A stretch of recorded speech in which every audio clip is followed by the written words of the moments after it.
네, 부자들은 경제신문에 읽는다. 한국투자증권 나인뉴스탁 오늘 최용혜 연구원께서 월요일을 함께 맞이해줍니다. 안녕하세요. 안녕하세요. 그 거래 비중 네. 개인 투자자들이 올해 들어서 2028년도 들어서 외국인과 기관들의 거래 비중은 줄었는데 여기 보시는 바와 같이 개인 투자자들의 주식 투자 비중이 올해 대폭 늘어난 점에 대해서 어떻게 볼 수 있을까요? 특히 지금 증시가 좋으면 개인 투자자들이 같이 환호를 하면서 거래 비중 높은 것에 대한 염려가 없겠지만 증시가 네. 이렇게 안 좋은 상황에서 개인 투자자들의 투자 비중이 높은 것에 대한 상황들은 어떻게 봐야 될까요? 그러니까 저희가 개인 투자자의 비중이 높은 종목들은 조금 주의를 하셔야 됩니다. 왜 그러냐면 일단 기관이나 외국인들은 이게 특정 종목에 몰리게 되면 네.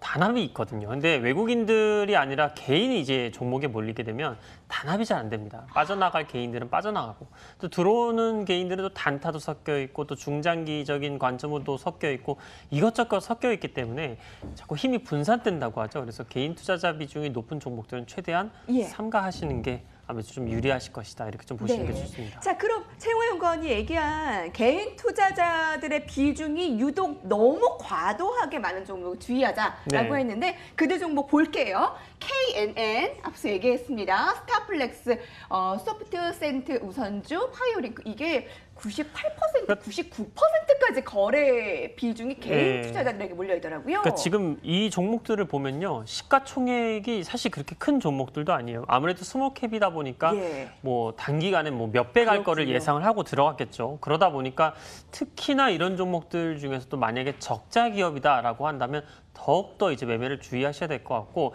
만약에 이런 종목들을 매매를 하시더라도 어느 정도 이익이 꾸준하게 나오는 기업들을 들어가시는 게 훨씬 더 유리하실 것이다. 이런 부분을 꼭 명심해 주시면 좋을 것 같습니다. 네, 헤드라인 몇 개 더 볼게요. 정부가 최저임금 확정한 부분이 8,350원, 정부 차등 지원으로 소상공인 달래기에 나타날 것으로 보이고요. 애플 42살이라는 애플의 재미있는 기사가 있어서 소개해드립니다. 1조 달러를 도달하기까지 무난했던 것만은 아닙니다. 창업자 스티브 잡스가 쫓겨나며 위기에 몰리기도 했고요. 이 퇴출이 되기도 했고요. 효자 종목 아이폰이 공개한 이후 2007년 이후에 시총이 급속도로 올라갔습니다. 5천억 달러에서 1조 달러까지 달성하기까지 6년 반이 걸렸대요. 앞으로의 행보는 어떻게 예상할 수 있어요? 많은 사람들이 스티브 잡스가 사망을 했을 때 이 주식은 끝났다 이렇게 이야기를 했었어요. 근데 실제로는 그렇지 않았죠. 사실 그도 그럴 것이 스티븐 잡스가 있었을 때는 엄청난 연구 개발을 했습니다. 그러면서 계속해서 혁신을 이루기를 했고, 근데 이제 최근에 뭐 혁신이 없다고 이야기를 하는 게 아니라 스티븐 잡스가 아무래도 있었을 때보다는 조금 실용적으로 움직이죠. 그래서 여태까지 나온 제품들은 이미 스티븐 잡스가 일정 부분 개발해둔 부분을 효율화를 하면서 개발을 하고 생산을 하고 있는 상태이기 때문에 오히려 이익률은 계속해서 좋아질 것입니다. 하지만 이러한 부분들이 계속해서 이어져 나가기보다는 이제 일정 부분 좀 벽이 생겼다 이렇게 좀 볼 수가 있겠죠. 그래서 아마 애플이 시가총액의 상징적인 부분을 넘어섰기 때문에 당분간 강세는 지속이 되겠지만 목표 주가는 이 상태에서 15%에서 20% 이상은 조금 어렵지 않을까 이렇게 생각을 하고 있습니다. 예, 스티븐 잡스 사망 이후에 팀쿡의 새로운 혁신이 부족했다라는 평가에도 불구하고 시초 1조 달성, 앞으로의 행보, 애플의 주가 흐름에 따라서 또 국내 IT주들의 변화 방향성이 체크가 되기 때문에 매우 중요할 것 같습니다. 오늘은 뉴욕 증시의 이번 한 주 행보를 예상해 봄으로써 국내 증시의 행보를 살펴봐야 되겠는데요. 먼저 월가 시각에 보면 주말 사이에 그 미국에서 2천억 달러 규모의 중국의 관세 또 한 번의 폭탄을 냈어요. 중국에서 600억의 맞불 작전 카드를 내밀었어요. 굉장히 불안한 상황입니다. 그런데도 불구하고 뉴욕 증시가 올랐습니다. 자, 그래서 뉴욕 증시가 외면했다라는 긍정적인 평가를 받고 있는데요. 불안정한 중국, 일본 금융시장 3% 넘나드는 미 국제 10년 수익률, 연준의 긴축 우려 등 불안정한 매크로 환경에서 봤을 때 투자 심리가 이번 주에도 좀 위축되지 하지 않을까 하는 우려감.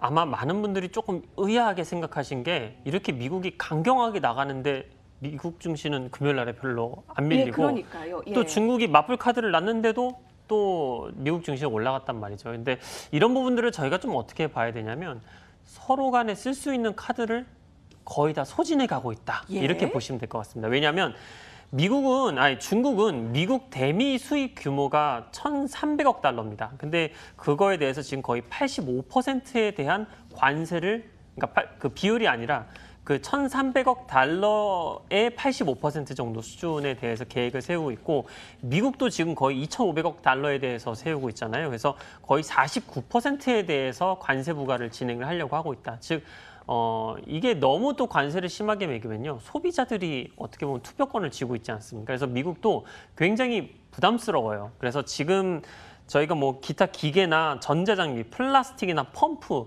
이런 쪽에는 이제 관세를 매기지 못한 이유도 이게 산업에 너무 직접적인 연관이 있다 보니까 여기에다가는 더 이상 관세를 부과하지 못할 것이다. 즉 중국과 미국이 서로 간의 관세 카드를 거의 대부분 다 소진하고 있기 때문에 조만간 합의를 볼 것이다라는 시장의 기대감이 조금씩 올라오고 있는 상태이기 때문에 예. 아마 좀 많이 힘드시겠지만 이제 조금 더 버티다 보면 좋은 날이 슬슬 오지 않을까라고 생각을 하고 있습니다. 네, 미국에서의 관세 또다시 폭탄, 중국에서 맞불 카드, 그래도 뉴욕 증시 견조한 모습을 체크를 네. 해봤는데요. 기사에 따르면 미국의 중간선거 결과에 따라 압박 강도의 변화가 있을 것이다. 11월의 예상을 보면 참 장기화로 맞습니다. 살펴봐야 되지 않을까 하는 예. 예상이네요. 네, 중간 선거가 만약에 이제 트럼프 진영이 패배를 하게 되면요, 예. 이 보호무역을 더 거세게 흘러갈 가능성도 분명히 존재합니다. 오히려 저희가 역설적으로 중간 선거 쪽에서 트럼프 진영이 이겨야 아마 보호무역 강도도 조금 더 완화가 될 것이다, 이렇게 좀 보시면 될 것 같고요. 근데 이제 제가 예상을 했을 때는 중간 선거에서 트럼프 진영이 이길 가능성이 저는 더 높다고 보고 있기 네. 때문에 보호무역도 점차 네. 완화되지 않을까라고 생각을 하고 있습니다. 네, 여러분 하단 함께 보이시죠? 속보입니다. 네이처셀이 외국인 매수에 8%대 급등하고 있고요. 신라젠도 오늘 상승이 두드러집니다. 다음 이슈와 연관을 시켜볼 수가 있을 텐데요. 7월에 콘텐츠주와 바이오주, 이 공매도 세력의 주가가 급락하는 사례가 발생했었습니다. 지금 주가가 반등하고 있는데요. 그렇지만 숏 커버링 아니다, 아직 안심할 때는 아니다 라고 이 기사에서는 보고 있습니다. 공매도가 진행 중이고 공매도 세력이 아직 항복하고 있지 않기 때문이라는 건데요. 첫 번째 표부터 보실까요? 신라젠의 주가와 공매도 잔고 추이입니다. 신라젠의 공매도 잔고 수량이 11% 넘어 코스닥 전체 공매도 잔고 1위입니다. 모건스탠리 시티, JP모건, 크레디트 스위스 등 모두 공매도가 범인이 외국인이고요. 단적으로 보여주고요.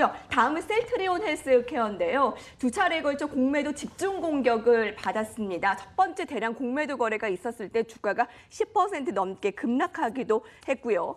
다음은 나스미디어인데요. 7월 한 달 동안 3번에 걸쳐 공매도 집중 공격을 받았습니다. 10% 오히려 주가가 올라 공매도 세력에 큰 손실을 입혔는데 두 번째와 세 번째 연속해서 공매도 집중 공격을 받고서는 역시 16% 급락 항복하고 말았습니다. 다음은 휴젤입니다. 7월에 5일과 26일 두 번의 공매도 집중 공격을 받았던 휴젤은 주가가 반등하지 못하고 계속 하락 중입니다. 공매도 세력이 계속 항복하고 있지 않음을 말해주고요. 자, 오늘 지금 반등이 나옵니다. 근데 이 기사에 따라서는 최근에 나타나는 주가 반등세는 가짜일 가능성이 높다라고 평가를 받고 있는데 어떻게 보나요? 그러니까 즉 기술적 반등이라고 지금 보고 있는 거죠, 사실. 그러니까 원래는 이제 공매도 세력이 이제 항복을 하면요, 주가의 상승 탄력이 지금보다 훨씬 더 세게 나옵니다. 그러니까 지금의 반등은 어떻게 보면 공매도 세력들이 항복을 해서 올라가는 게 아니라 네. 기술적으로 너무 많이 떨어졌기 때문에 단기적으로 수급이 몰려서 바닥에서 한 10%, 15% 정도 상승하는 기술적 반등 구간이라고 보시면 되고요.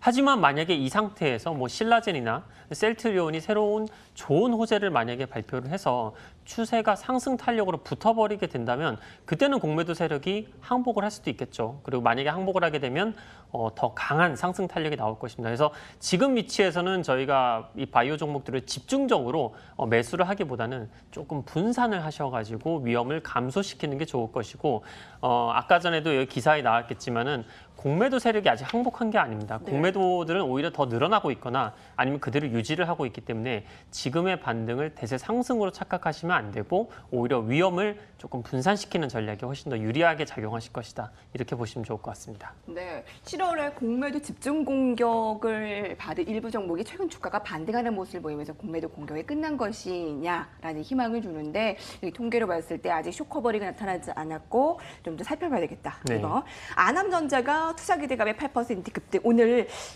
개별 종목들의 움직임 한번 두드러지게 봐야 되겠고요. 네. 반대로 오늘 SK 하이닉스는 3%대 하락을 나타내고 있습니다. 자, 마지막 종목 오늘 포스코 볼게요. 철강 업황이 굉장히 좋을 것으로 예상을 하고 있는데 포스코가 못 올랐던 이유는 미중 무역 분쟁의 장기화 때문입니다. 근데 다시 업황에 집중을 하고 있네요. 자, 철강 업종은 미중 무역 분쟁 확산 우려에 주가 반등이 제한됐었는데 미국과 EU 기반의 철강사 실적 개선이 두드러질 것으로 예상하고 있고요. 그래서 전반적인 견조한 업황 기조 유지할 수 있을 것으로 예상합니다.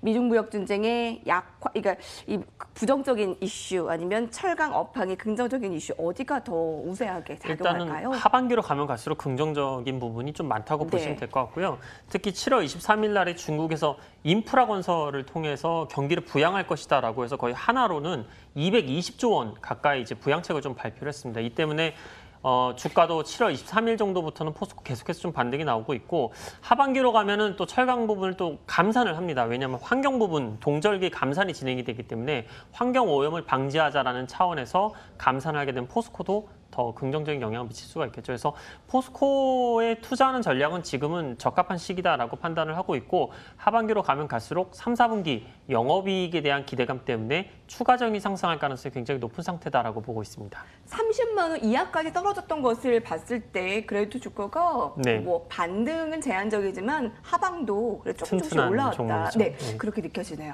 네, 여기까지 보겠습니다. 부자들의 경제신문 읽는다 함께했습니다.